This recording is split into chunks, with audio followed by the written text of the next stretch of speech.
സ്വാതന്ത്ര്യദിനാഘോഷത്തിന്റെ ഭാഗമായി 75ഓളം കുട്ടികളെ ഓൺലൈനായി ദേശഭക്തി ഗാനത്തിന് ചുവടുവെപ്പിച്ച് മലയാളി അധ്യാപകന് മഹാരാഷ്ട്രയിൽ ആദരവ്.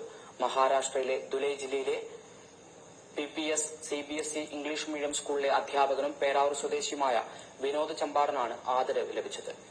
75ാമത് സ്വാതന്ത്ര്യദിനാഘോഷത്തിന്റെ ഭാഗമായി 75ഓളം കുട്ടികളെ ഒരേ വേഷത്തിൽ ഓൺലൈനായി ദേശഭക്തി ഗാനത്തിന് ചുവടുവെപ്പിച്ചതിന്റെ അംഗീകാരമായാണ് സ്കൂൾ മാനേജ്മെന്റും നാട്ടുകാരും ചേർന്ന് വിനോദിനെ ആദരിച്ചത്. ദുലൈ ജില്ലാ അസിസ്റ്റന്റ് കളക്ടർ നന്ദകുമാർ ബെഡ്സിയാണ് വിനോദിനെ ആദരിച്ചത്. അധ്യാപനത്തോടൊപ്പം ജീവകാരുണ്യ പ്രവർത്തനങ്ങളിലും ശ്രദ്ധ കേന്ദ്രീകരിക്കുന്ന വിനോദ് 2016-ൽ മഹാരാഷ്ട്രയിലെ ജൽഗാവ് ജില്ലയിൽ നിന്നും മികച്ച അധ്യാപകനുള്ള അവാർഡും നേടിയിട്ടുണ്ട്.